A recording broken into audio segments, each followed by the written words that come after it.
Released April 12th, 2020 for PC VR and January 29th, 2022 for PSVR by Canadian indie studio Type A Studios. DragonRide VR is what I would expect a roller coaster ride in the world of Skyrim to be like. You ride on dragons, mainly in a rail shooter kind of way, with a free roam mode thrown in as well. This one was interesting to say the least. Thanks to Type A Studios for the review key. If after checking this video out, DragonRide looks like something you'd like to hop onto, then hey, I got a bunch of PSVR and PC VR keys up for grabs. Keep watching to learn how easy you can acquire your very own pet dragon in 2022. Let's do it like there ain't nothing to it. DragonRide VR being the kind of game it is, well, at least for now, as the devs are constantly hard at work taking player feedback, consistently updating this title since launch. So as it stands, DragonRide VR does not have a story or a campaign of any kind, but who's to tell? Type A Studios have been adding new features, free updates based on player input, and so I'm not ruling out any possibilities with these guys. However, as it stands currently, there's no story here, so moving right along. The visuals presented here go a far way in creating and maintaining that immersive feel. The feel of actually riding on the back of a fire-breathing dragon. The details on the dragon are well done. And because you can change your viewing angles, when playing the free roam mode, walking and flying around, I noticed an appreciable level of detail in the dragon's animations. How it moves when walking opposed to running and so on. The environments are beautiful, but not as detailed as the dragon. Still gets the job done really well though, regardless. In the sound department, well done guys. All the sound effects are on point, sounds as expected, and the score is beautiful. Much like the visuals, they help keep you immersed. The gameplay surprised me. A little backstory. When I first got this game, the visuals and general concept are what got me. I didn't do much research, and that was probably a good thing.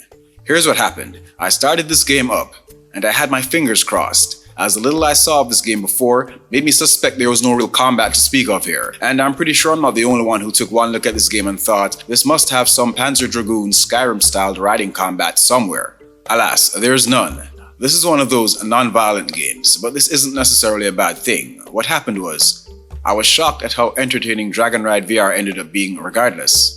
We've got several game modes to keep us busy. There's a panoramic tour, rhythm rides, a target game, free fly, balloon hunt, and an egg hunt. Now fine, you may be thinking, this sounds pretty boring. Well, it'll only seem that way depending on your initial expectations. But expectations aside, once you get into it, you'll quickly forget said expectations and begin to enjoy DragonRide VR for what it is, an immersive interactive roller coaster ride on the back of a dragon, masterfully executed. You see, here's the thing, I love violent games, single-player games, story-rich campaigns and all of that, but I also found myself loving all these game modes in DragonRide VR that I ordinarily wouldn't play.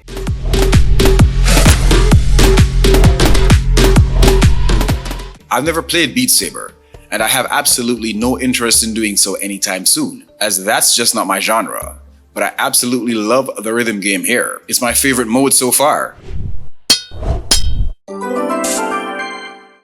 I also expected to spend more time in the free fly mode, but I didn't. You can earn currency here in the form of crystals, which you can use to pimp your dragon out with new skins and horns. You can also purchase new swords and helmets. You get these crystals from exploring in the free fly mode. So this was really all I used free fly mode for. I spent most of my time in the rhythm and balloon and target modes.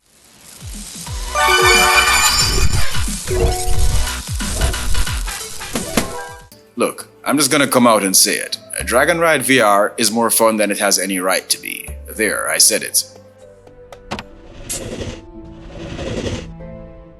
On starting up, you also have the option to customize your rider. Not many options here, but appreciated nonetheless. You're able to use the move controllers or the DualShock, but I found the DualShock was best suited for free fly, and I use the move controllers for everything else. There are multiple difficulty and comfort settings as well, which further strengthens DragonRide VR's appeal.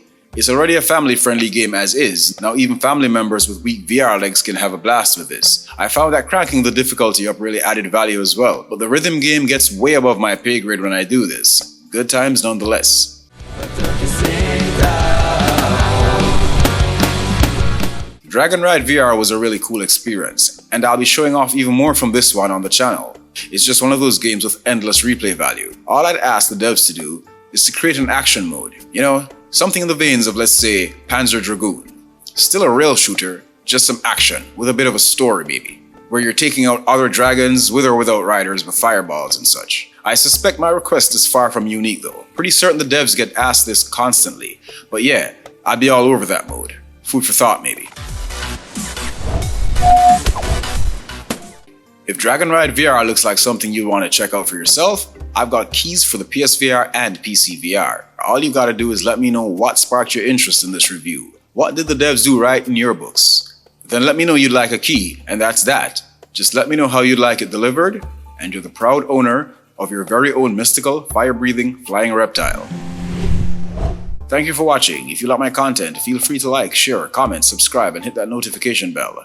Let's say I pissed you off with this one though. Then hey, those dislike and unsub buttons aren't there sitting pretty for show. Hit them up and voice your displeasure in the comment section while you're at it. No love lost. I won't hold it against you. Our game is never over.